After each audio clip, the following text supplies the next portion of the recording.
అభిషేక్తులైన వారి జోలికి వెళ్ళొద్దు. అలాగనే అబద్ధ ప్రవర్తలు కూడా వస్తారు. జ్ఞానము కలిగి ఉండాలా, వివేకము కలిగి ఉండాలా.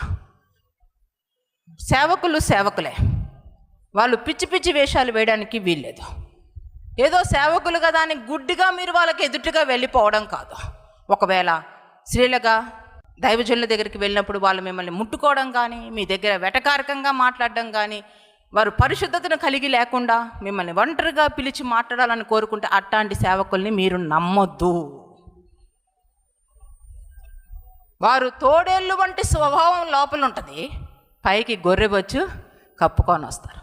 యేసయ్యే దీని గురించి మాట్లాడారు కాబట్టి నేను మాట్లాడుతున్నా.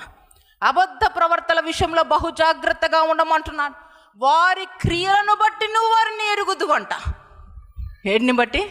వారి క్రియలు, వారిలో ప్రేమ, వారిలో సమాధానము, వారిలో సంతోషము, వారిలో దీర్ఘశాంతము, దయాలత్వము. ఈరోజు చాలామంది జీవితాల్లో ఫలము లేని జీవితాలు జీవిస్తున్నారు. కనుక ప్రతి ఒక్కరి జీవితాల్లో ఫలము చూడాలి. మీ జీవితాల్లో అబద్ధ ప్రవర్తన విషయంలో కూడా జాగ్రత్తగా ఉండండి. కానీ మీరు వారిని తిట్టడం కానీ, వారిని ఇబ్బందికరంగా మాట్లాడడం కానీ, వారిని చూసి వెటకారం చేయడం కానీ అది ఏది మంచిది కాదు. చూడండి, దావీదు ఏమంటాడు? సౌలు అప్పటికే పతనమైపోయి ఉన్నాడండి, అసూయతో నింపబడిపోయి ఉన్నాడండి, సౌలు ద్వేషముతో నింపబడిపోయి ఉన్నాడండి, విషపు చూపుతో నింపబడిపోయి ఉన్నాడు సౌలు. ఆ సౌలు మరి దావీదుని చంపారని తరుముతూ ఉన్నాడు. గొల్యాతునే హతమార్చినటువంటి దావీదు సౌలుని చంపలేడా? సౌలుని హతమార్చలేడా? కానీ సౌలు అభిషేకించబడిన వ్యక్తి.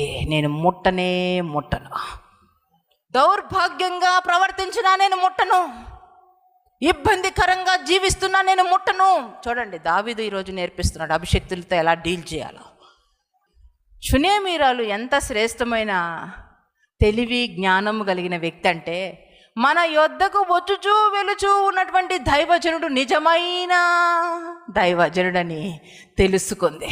ఈరోజు చాలామందికి అదే జ్ఞానం లేదు. నిజమైంది ఏంటి, అబద్ధమైంది ఏమిటి, అది తెలియడం, అక్కడ ప్రాబ్లం వస్తుంది. అసలు నిజమైన దైవజనుల్ని లక్ష్య పెట్టడం లేదు. ఒక దైవజనులు మీ ఎదుట నిలబడినప్పుడు మీలో మీ పాపపు జీవితం అంతా నశించిపోవాలా, మీలో పరిశుద్ధత రావాలా. ఒక వాక్యం మీరు వింటున్నప్పుడు మీ జీవితాల్లో మార్పు కలుగుతూ ఉండాలా. దేవుని పెరట నిలబడినటువంటి దైవజనులు వారు మాట్లాడుతున్నప్పుడు మీలో ఉన్న వ్యతిరేకతలు, మీలో ఉన్న బంధకణాలు విడిపోతూ ఉండాలి. ఎందుకంటే వారు కాదు అక్కడ నిలబడుతుంది, వారి పక్కన యేసయ్యే నిలబడుతున్నాడు. దేవునికి మహిమ కలుగునుగాక. దేవుని యొక్క సన్నిధితో వారు కదులుతున్నారు. కనుక ఎక్కడ కూడా మీరు మోసపోవద్దా. నిజమైనటువంటి దైవజనులు కలిగి జీవించండి. దైవజనుడిని దైవజనుడిగానే చూడండి, అంతేగాని ఇంకొక రకంగా అసలు చూడొద్దు. మీకు తగ్గట్టుగా చూడొద్దు, మీ మనసులకు తగ్గట్టుగా చూడొద్దు. హెజబేల్ అలా చూసింది ఏలియాని. కొన్నిసార్లు జీవపు డంబముతో నింపబడిన వారు దైవజనుల మీద ఈజీగా లేస్తూ ఉంటారు, ఇష్టం వచ్చినట్టు లేస్తూ ఉంటారు, ఇష్టం వచ్చినట్టు మాట్లాడుతూ ఉంటారు. చాలా జాగ్రత్తగా ఉండాలా. దేవుడు తోడుగా ఉన్నవారు, అభిషేకించబడిన వారిని ముట్టవద్దు అని రాజుల సహితము ఆయన ఆజ్ఞాపించి ఉన్నాడు. ఎవరైనా? దేవుడు. అభిషేకించబడిన వారిని ముట్టవద్దని రాజుల సహితమే ఆయన ఆజ్ఞాపించి ఉన్నాడంట.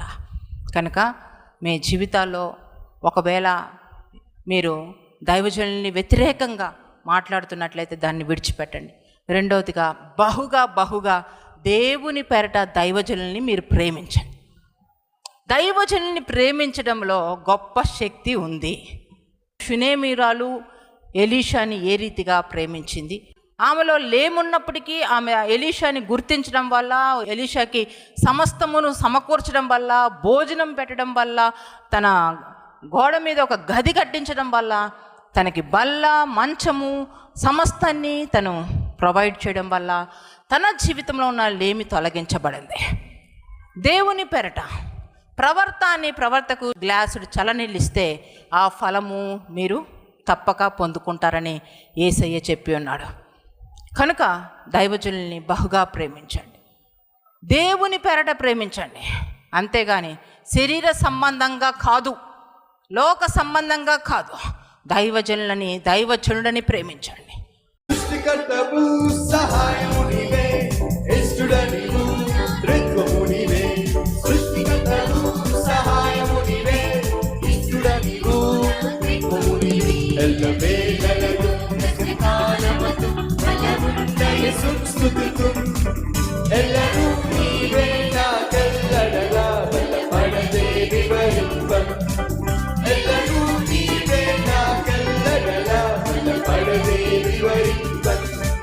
వేళలకు దశకాలమతు బలముండయ